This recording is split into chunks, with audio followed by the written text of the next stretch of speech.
Hello students, welcome to MOS classes. इस video में हम 9th क्लास मैथ एनसीईआरटी की जो नई बुक है उसके चैप्टर नंबर 3 कोऑर्डिनेट ज्योमेट्री के बेसिक्स समझेंगे।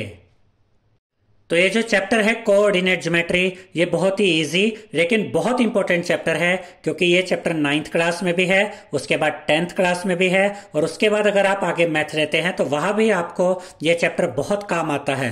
तो इस चैप्टर में जो मेन चीज आप सीखेंगे वो होगी कि पॉइंट्स को कैसे प्लॉट किया जाता है।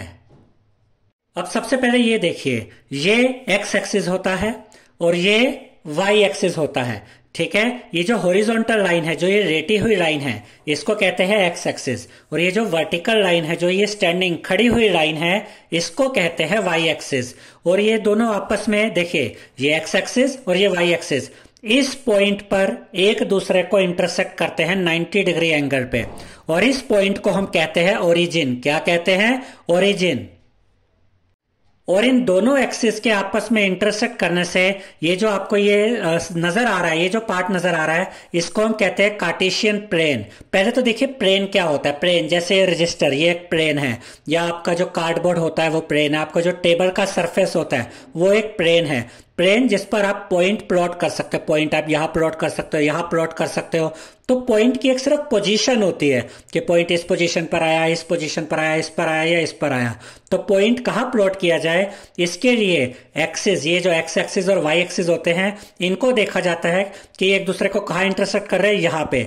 और जब ये एक दूसरे को इंटरसेक्ट करते हैं इस पॉइंट पे, तो इस पॉइंट को ओरिजिन कहते हैं। और ये जो सरफेस है जिसके ऊपर आप ये सब काम कर रहे हैं, इसको प्लेन, और ये एक्स एक्सिस और वाई एक्सिस के बाद इसको कहते हैं कार्टेशियन प्लेन। अब ये जो ओरिजिन होता है, इसको हम नॉर्मली ऐसे ओ से डिनोट कर देते हैं। और ये भी याद रखिएगा स्टूडेंट्स कि एक्स एक्सिस और वाई एक्सिस जब एक दूसरे को ओरिजिन पर, इस पॉइंट पर इंटरसेक्ट करते हैं, तो ये प्लेन को 4 पार्ट्स में डिवाइड कर देते हैं। 1 2 3 4। ये होता है फर्स्ट क्वाड्रेंट, ये होता है सेकंड क्वाड्रेंट, ये होता है थर्ड क्वाड्रेंट, और ये होता है फोर्थ क्वाड्रेंट। यहां पर आप ये भी याद रखिएगा कि जो एक्स एक्सिस और वाई एक्सिस जब ओरिजिन पर, इस पॉइंट पर एक दूसरे को इंटरसेक्ट करते हैं, तो ये प्लेन को 4 पार्ट्स में डिवाइड कर देते हैं, और इन्हीं 4 पार्ट्स को हम 4 क्वाड्रेंट भी कहते हैं। First quadrant, second quadrant, third quadrant and fourth quadrant. और ये फिक्स है, आप ये नहीं कर सकते कि अपनी मर्जी से फर्स्ट क्वाड्रेंट यहां या यहां बना लिया। ये फर्स्ट रहेगा, ये सेकंड रहेगा, ये थर्ड क्वाड्रेंट होगा, और ये फोर्थ क्वाड्रेंट होगा। अब यहां पर ये फर्स्ट पॉइंट देखिए, X axis and Y axis intersect each other and they are perpendicular to each other. यानी कि एक्स एक्सिस और वाई एक्सिस एक दूसरे को इंटरसेक्ट करते हैं, और ये दोनों एक्सिस एक दूसरे के ऊपर परपेंडिकुलर होते हैं, यानी कि यहां पर ये 90 डिग्री बनाते हैं, 90 डिग्री का एंगल। अब ये सेकंड पॉइंट देखिए, वैसे तो ये सब चीजें मैं यहां पर आपको क्लियर कर चुका हूं, लेकिन इनको लिखना कैसे वो यहां पर बताया गया है। X axis and Y axis divide the plane into 4 quadrants. यानी कि ये जो एक्स एक्सिस और ये जो वाई एक्सिस होते हैं, ये इस पॉइंट पर जब एक दूसरे को इंटरसेक्ट करते हैं, तो ये इस प्लेन को 4 क्वाड्रेंट्स में, 4 पार्ट्स में डिवाइड कर देते हैं। First, second, third and fourth quadrant, ये यहां पर बताया गया है। अब यहां पर यह भी याद रखिएगा स्टूडेंट्स कि अगर आपको यहां पर एक पॉइंट प्लॉट करना है, कोई भी पॉइंट प्लॉट करना है, तो आपको उस पॉइंट को प्लॉट करने के लिए 2 चीजों की जरूरत पड़ती है। उस पॉइंट की एक्स की वैल्यू और उस पॉइंट की वाई की वैल्यू। अगर आपके पास किसी पॉइंट की एक्स की वैल्यू भी है और वाई की वैल्यू भी है, तभी आप उस पॉइंट को यहां पर प्लॉट कर पाएंगे। अब जरा यहां पर देखिए, ये third point, coordinates of a point. Point के कोऑर्डिनेट्स क्या होते हैं ये अभी हम आपको समझाएंगे, और किसी पॉइंट को प्लॉट कैसे किया जाता है वो भी बताएंगे। पहले ये देखिए, ये एक पॉइंट है ए, हमने एक पॉइंट लिया और उसको नाम दे दिया ए। इस पॉइंट की जो एक्स की वैल्यू है वो 2 है और वाई की वैल्यू 1 है। अब एक पॉइंट है बी, इस पॉइंट बी की एक्स की वैल्यू -1 है और वाई की वैल्यू 2 है। अब एक पॉइंट है सी, इस पॉइंट सी की एक्स की जो वैल्यू है वो 0 है और वाई की जो वैल्यू है वो 4 है। और कोऑर्डिनेट्स का मतलब होता है जब हम x की वैल्यू और y की वैल्यू को एक साथ बोलते हैं। जैसे कि एक a पॉइंट है, इसकी x की वैल्यू 2 है और y की वैल्यू 1 है, तो इन दोनों वैल्यूज को एक साथ कोऑर्डिनेट्स कहा जाता है। यानी कि a पॉइंट के जो कोऑर्डिनेट्स हैं वो है 2 and 1, b पॉइंट के जो कोऑर्डिनेट्स है वो है -1 and 2, c पॉइंट के जो कोऑर्डिनेट्स है वो है 0 and 4। यानी जब भी आप किसी पॉइंट की x और y की वैल्यू को एक साथ लिखते हैं तो इनको हम कोऑर्डिनेट्स कहते हैं। ये दोनों इस पॉइंट के कोऑर्डिनेट्स हैं। अब जरा यहां पर देखिए, ये कोऑर्डिनेट्स बताएगा। a के कोऑर्डिनेट्स क्या है 2 and 1, b के कोऑर्डिनेट्स -1 and 2, c के कोऑर्डिनेट्स 0 and 4। अब जरा ध्यान से देखिएगा कि जो x की वैल्यू होती है और y की वैल्यू होती है उनके एक और नाम भी होते हैं। जैसे कि a पॉइंट को देखिए, a पॉइंट में x की वैल्यू है 2 और y की वैल्यू है 1। तो देखिए हमने यहां पर क्या लिखा, वैल्यू ऑफ x, और वैल्यू ऑफ x को एब्सिसा भी कहते हैं। तो a पॉइंट में जो एब्सिसा है या जो वैल्यू ऑफ x है वो है 2, तो यहां पर हमने लिखा 2। b पॉइंट में एब्सिसा क्या है -1, तो यहां हमने लिखा -1। c पॉइंट में एब्सिसा क्या है 0, तो यहां हमने लिखा 0। अब यहां क्या लिखा है, value of y। Value of y को हम ऑर्डिनेट भी कहते हैं। तो a पॉइंट में जो ऑर्डिनेट है वो है 1, तो यहां हमने लिखा 1। b पॉइंट का ऑर्डिनेट क्या है 2, तो यहां लिखा 2। c पॉइंट का ऑर्डिनेट यानी c पॉइंट में जो y की वैल्यू है वो है 4, तो यहां पर हमने लिखा 4। तो अब अगर आपसे कोई पूछे कि a पॉइंट के कोऑर्डिनेट्स बताओ तो आप कहेंगे 2 and 1। a पॉइंट की वैल्यू ऑफ x एब्सिसा क्या है तो आप कहेंगे 2, क्योंकि यह 2 है। a पॉइंट की वैल्यू ऑफ y यानी कि ऑर्डिनेट क्या है वो आप कहेंगे यहां से देख के कि वो 1 है। देखिए ये x की वैल्यू को एब्सिसा कहते हैं, y की वैल्यू को ऑर्डिनेट भी कहते हैं, और इन दोनों को एक साथ कोऑर्डिनेट्स कहते हैं। अब यहां पर एक और इंपॉर्टेंट चीज हम आपको बताएंगे कि जो फर्स्ट क्वाड्रेंट होता है इसमें जब कोई पॉइंट आता है तो उसमें x की वैल्यू पॉजिटिव होती है और y की वैल्यू भी पॉजिटिव होती है। यानी कि अगर कोई ऐसा पॉइंट है जिसकी x की वैल्यू भी पॉजिटिव है और y की वैल्यू भी पॉजिटिव है, यानी जिसे हम ऐसे भी कह सकते हैं कि जिसका एब्सिसा भी पॉजिटिव है और ऑर्डिनेट भी पॉजिटिव है, तो वो पॉइंट कहाँ आएगा, फर्स्ट क्वाड्रेंट में। और अगर कोई ऐसा पॉइंट है जिसकी x की वैल्यू माइनस है और y की वैल्यू प्लस है, तो वो पॉइंट कहां आएगा, सेकंड क्वाड्रेंट में। थर्ड क्वाड्रेंट में कौन आता है, जब कोई ऐसा पॉइंट हो जिसकी x की वैल्यू भी माइनस हो और y की वैल्यू भी माइनस हो, तब वो पॉइंट आता है थर्ड क्वाड्रेंट में। और अगर कोई ऐसा पॉइंट है जिसका एब्सिसा यानी कि x की वैल्यू तो पॉजिटिव है लेकिन y नेगेटिव है, तो वो पॉइंट आता है फोर्थ क्वाड्रेंट में। ये आपको याद रखना है। और अब हम आपको सिखाएंगे कि पॉइंट्स को प्लॉट कैसे किया जाता है, और जब हम ये सीख रहे होंगे तब ये साइन वाला कंसेप्ट आपको बिल्कुल क्लियर हो जाएगा। इसके लिए आपको कोई रट्टा मारने की जरूरत नहीं है, आप बड़ा इजीली इस चीज को समझ सकते हैं और याद रख सकते हैं। अब यहां पर हमने कुछ पॉइंट्स यहां पर आपके लिए लिखे हैं, इन पॉइंट्स को हम प्लॉट करेंगे यहां पर। अब याद रखिएगा स्टूडेंट्स कि जब भी आप ये ग्राफ ड्रॉ करते हैं यानी एक्स एक्सिस और वाई एक्सिस ड्रॉ करते हैं तो आप कभी भी पेन का यूज नहीं करेंगे, हमेशा आप इसको पेंसिल से ही ड्रॉ करेंगे। हमने यहां पर इसको पेन से इसलिए बनाया है ताकि थोड़ा ये आपको इजीली नजर आ जाए, क्योंकि पेन से इसकी विजिबिलिटी अच्छी लगती है, ये इजीली नजर आ जाता है क्लैरिटी के साथ। लेकिन आप कभी भी जो ग्राफ होगा, जब भी आप पॉइंट्स प्लॉट करेंगे, ये एक्स एक्सिस वाई एक्सिस, ये कभी भी आप पेन से नहीं बनाएंगे, हमेशा पेंसिल से बनाएंगे। अब जरा इन पॉइंट्स को ध्यान से देखिए, यहां पर हमने कितने पॉइंट्स लिए हैं एग्जांपल में, 1 2 3 4 5 6 7 पॉइंट्स लिए हैं, और इन 7 पॉइंट्स को हम एक सिंगल ग्राफ पर ही प्लॉट करके दिखाएंगे। सबसे पहले तो हम ये देखेंगे कि इन सब में जो x की वैल्यू यानी जो एब्सिसा की वैल्यू है वो पॉजिटिव वैल्यू सबसे बड़ी कितनी है। यहाँ 3 है, यहाँ तो नेगेटिव है, ये भी नेगेटिव है, ये 4 है, अभी तक सबसे बड़ी ये है, फिर 0 है, यहाँ 5 है, अब ये सबसे बड़ी नजर आ रही है। x की वैल्यू पॉजिटिव, यहाँ 0 है, तो x की सबसे बड़ी वैल्यू क्या है, 5 पॉजिटिव में। ठीक है, तो देखिए जब हम ये x एक्सिस बनाएंगे, ये x एक्सिस होगा, ये y एक्सिस होगा, और जहां पर ये एक दूसरे को इंटरसेक्ट करते हैं ये ओरिजिन होता है। तो यहां पर आप ये ओरिजिन ऐसे रिप्रेजेंट कर सकते हैं 0 के द्वारा। ठीक है, अब देखिए स्टूडेंट्स, ओरिजिन पर अगर आप आते हैं, ये ओरिजिन है, ओरिजिन से जो राइट हैंड साइड होती है यहां पर x की वैल्यू पॉजिटिव रहती है, ओरिजिन से लेफ्ट साइड में x की वैल्यू नेगेटिव रहती है। ओरिजिन से ऊपर की तरफ y की वैल्यू पॉजिटिव रहती है, ओरिजिन से नीचे की तरफ y की वैल्यू नेगेटिव रहती है। अब देखिए x एक्सिस को देखिए, ओरिजिन के राइट साइड में सारे डिजिट सारे नंबर हमने पॉजिटिव लिए हैं और ओरिजिन से लेफ्ट साइड में x एक्सिस पर हमने सब कुछ क्या लिया है, नेगेटिव लिया है। राइट साइड में आप सिंपली x लिखते हैं, यहां x डैश लिखते हैं। क्या लिखते हैं, x डैश। इसका मतलब होता है कि ये साइड नेगेटिव नंबर्स को रिप्रेजेंट कर रही है। ऐसे ओरिजिन से ऊपर जाएंगे तो y पॉजिटिव है तो यहां y सिंपल ऐसे लिखेंगे, ओरिजिन से नीचे हम ऐसे लिखेंगे y डैश, यानी कि यहां पर y की नेगेटिव वैल्यूज आएंगी नीचे की तरफ। अब अभी यहां पर हमने चेक किया था कि x की जो पॉजिटिव वैल्यू सबसे बड़ी है वो 5 है, तो ओरिजिन से राइट में हमें सिर्फ कहां तक जाना है, 5, ज्यादा से ज्यादा आप 6 तक दिखा दीजिए, यानी कोई बहुत बड़ा ग्राफ बनाने की जरूरत नहीं है। अब जरा हम देखते हैं कि x की वैल्यू नेगेटिव सबसे बड़ी कौन सी है। यहां तो 3 है, ये -2 है, -3, इसके बाद ये पॉजिटिव है, ये 0 है, 5 है, 0 है, तो -3 तक जाना पड़ेगा हमें x के लिए नेगेटिव में, यानी ओरिजिन से लेफ्ट साइड में -3 तक तो जा सकते हैं, उससे 1-2 नंबर ऊपर भी दिखा सकते हैं। तो ये -1, -2, -3, -4 एंड -5।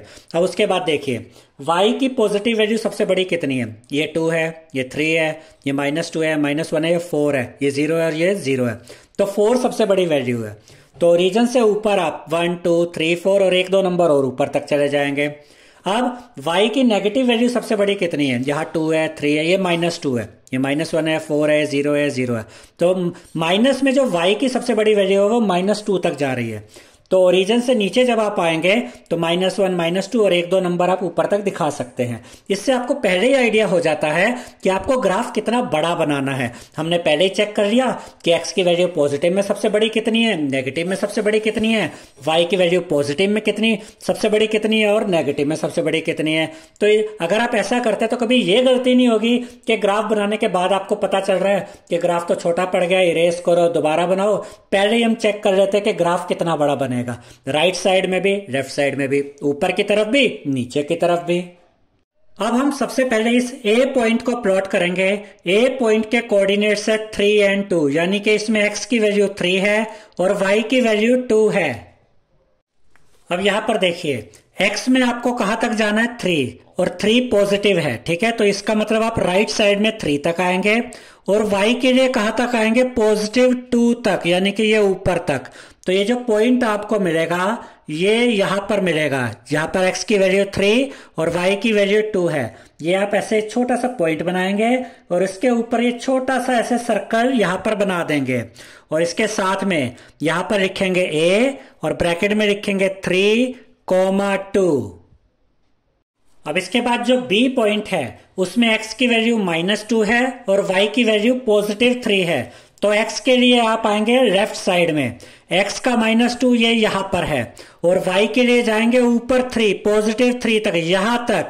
तो यहां पर ये पॉइंट आप प्लॉट करेंगे, ये वाला पॉइंट आप छोटा सा यहां पर प्लॉट करेंगे और इसके ऊपर एक छोटा सा सर्कल बना देंगे। यहां पर लिखेंगे आप ये B और इसके साथ ब्रैकेट में लिखेंगे -2,3। तो ये B पॉइंट के लिए आपने क्या किया, x के लिए आप -2 तक आए और y के लिए ऊपर ये +3 तक गए। यहां पर आपको ये पॉइंट मिला B पॉइंट। इसके बाद C पॉइंट देखिए, x की वैल्यू -3 है, y की वैल्यू -2 है, दोनों ही वैल्यूज माइनस में हैं। तो देखिए पहले तो आप x के लिए आएंगे -3 तक, लेफ्ट साइड में ये -3 तक, और y के लिए नीचे की तरफ आएंगे -2 तक, ये -2 है यहां तक। यहां पर आप ये पॉइंट बनाएंगे और इसके ऊपर ये छोटा सा सर्कल बना देंगे। यहां पर आप लिखेंगे C पॉइंट, ब्रैकेट में लिखेंगे -3,-2। उसके बाद D पॉइंट देखिए, x की वैल्यू +4, y की वैल्यू -1, तो D पॉइंट के लिए x में आप आएंगे +4 तक। तो x की पॉजिटिव वैल्यू होती है राइट साइड में, ये +4 तक आए और y की वैल्यू -1 ये नीचे की तरफ है y, तो y के लिए आप नीचे यहाँ ये -1 तक आएंगे। यहां पर आप ये पॉइंट ऐसे बनाएंगे और इसके ऊपर छोटा सा सर्कल, यहां पर लिखेंगे D, ब्रैकेट में लिखेंगे 4,-1। तो अभी थोड़ी देर पहले हमने आपको यह समझाया था कि जब x और y दोनों पॉजिटिव होते हैं तो वो पॉइंट कहाँ आता है, फर्स्ट क्वाड्रेंट में। ये वाला पॉइंट कहाँ आया, ए पॉइंट, फर्स्ट क्वाड्रेंट में। फिर हमने आपको बताया था कि अगर x की वैल्यू नेगेटिव है और y पॉजिटिव है तो ये पॉइंट आता है सेकंड क्वाड्रेंट में, तो B पॉइंट आया सेकंड क्वाड्रेंट में। फिर हमने आपको यह भी बताया था कि अगर x भी नेगेटिव है और y भी नेगेटिव है तो पॉइंट कहाँ आएगा, थर्ड क्वाड्रेंट में, इसीलिए C पॉइंट कहां पर आया, थर्ड क्वाड्रेंट में। और हमने आपको यह भी बताया था कि अगर x की वैल्यू पॉजिटिव है और y की वैल्यू नेगेटिव है तो ये पॉइंट आएगा फोर्थ क्वाड्रेंट में, इसलिए D पॉइंट कहां पर आया, फोर्थ क्वाड्रेंट में। अब जो अगले 3 पॉइंट्स हम देखेंगे, ई, एफ और ओ पॉइंट, ये जो पॉइंट्स होंगे स्टूडेंट्स ये किसी क्वाड्रेंट में नहीं आएंगे। देखिए ऐसा क्यों होगा। ई पॉइंट के कोऑर्डिनेट्स देखिए 0 एंड 4, x की वैल्यू 0 है, y की वैल्यू पॉजिटिव 4 है। अब देखिए x की वैल्यू 0 का ये मतलब हुआ कि ना तो हम राइट की तरफ जाएंगे ना लेफ्ट की तरफ जाएंगे, ये वैल्यू तो यहीं पे रुक जाएगी x की वैल्यू। और y की वैल्यू है पॉजिटिव 4, तो पॉजिटिव 4 y में आता है ऊपर की तरफ, तो हम y के लिए ऊपर की तरफ जाएंगे। यहां 4 पे, यहां पर ये पॉइंट बनेगा, इसके ऊपर ये छोटा सा सर्कल बनाएंगे, यहां लिखेंगे ई पॉइंट, यानी कि ई ऐसे लिखेंगे, ब्रैकेट में लिखेंगे 0,4। तो ये जो पॉइंट है ई पॉइंट जिसके कोऑर्डिनेट्स है 0 एंड 4, तो ये पॉइंट कहां बना, ये पॉइंट किसी क्वाड्रेंट में नहीं बना, ये पॉइंट बना वाई एक्सिस के ऊपर। तो याद रखिएगा कि जब भी किसी पॉइंट में x की वैल्यू 0 होती है, कौन सी वैल्यू, x की वैल्यू अगर 0 होती है तो वो पॉइंट कहां बनता है, वो पॉइंट बनता है y एक्सिस के ऊपर। अब इसके बाद जो अगला पॉइंट है यानी कि F पॉइंट, इसके कोऑर्डिनेट्स देखिए, x 5 है, पॉजिटिव 5, और y 0 है। अब ये इसका अपोजिट काम करेगा। अगर यहां पर y की वैल्यू 0 है तो देखते ही समझ जाइए कि ये पॉइंट x एक्सिस के ऊपर बनेगा। जब x की वैल्यू 0 थी तो पॉइंट कहां बना था, y एक्सिस के ऊपर। जब y की वैल्यू 0 है तो पॉइंट कहां बनेगा, x एक्सिस के ऊपर। कैसे, देखिए x की वैल्यू है पॉजिटिव 5, तो आप क्या करेंगे, आप x के लिए पॉजिटिव 5 यहां तक आएंगे, y की वैल्यू क्या है, 0 है, तो y के लिए ना तो आप ऊपर जाएंगे ना नीचे, तो ये पॉइंट यही बन जाएगा। तो हमने यहां पर क्या किया, x के लिए हम पॉजिटिव 5 यहां तक आए, y 0 था तो ना ऊपर गए ना नीचे गए, यही हमारा पॉइंट है। यहां पर हम लिखेंगे f, ब्रैकेट में लिखेंगे 5,0। तो जब y की वैल्यू 0 होती है तो पॉइंट x एक्सिस पर बनता है, और जब x की वैल्यू 0 होती है तो पॉइंट y एक्सिस पर बनता है। यह आपको याद रखना है। अब ये लास्ट पॉइंट रह गया है O पॉइंट, जिसके कोऑर्डिनेट्स है 0,0। याद रखिएगा कि ये जो 0,0 वाले कोऑर्डिनेट्स होते हैं ये ओरिजिन के कोऑर्डिनेट्स होते हैं, यानी x की वैल्यू भी 0 और y की वैल्यू भी 0, ये कोऑर्डिनेट्स आते हैं यहां पर। ये जो पॉइंट होता है जहां पर x एक्सिस और y एक्सिस एक दूसरे को इंटरसेक्ट करते हैं, ये पॉइंट ओरिजिन होता है। यहां पर इस तरीके से आप ये ओरिजिन दिखाएंगे, छोटा सा डॉट बना देंगे, उसके ऊपर छोटा सा सर्कल। यहां पर जो ये O पॉइंट है इसके कोऑर्डिनेट्स होंगे 0,0। तो आपको क्या समझने को मिला यहां पर कि जो ओरिजिन होता है इस पॉइंट पे कोऑर्डिनेट्स 0,0 होते हैं, और यही वो पॉइंट है जहां पर x एक्सिस और y एक्सिस एक दूसरे को इंटरसेक्ट करते हैं। तो अगर कभी भी कोई आपसे ये पूछे कि बताइए कि ओरिजिन के कोऑर्डिनेट्स क्या होते हैं, तो आप कहेंगे ओरिजिन के कोऑर्डिनेट्स होते हैं 0,0। x की वैल्यू भी 0 होती है, y की वैल्यू भी 0, यानी कि ना तो आप राइट की तरफ गए ना लेफ्ट की तरफ गए, ना ऊपर की तरफ गए ना नीचे की तरफ गए। इसी पॉइंट पर ये पॉइंट आ गया यहां पर। आई होप स्टूडेंट्स आपको हमारा ये वीडियो पसंद आया होगा। अगर आपको हमारा ये वीडियो पसंद आया है तो इस वीडियो को लाइक करें, शेयर करें, हमारे चैनल को सब्सक्राइब करें और बेल आइकन बटन जरूर दबाएं, जिससे हमारी हर नई वीडियो का नोटिफिकेशन आपको मिलता रहे। Thank you.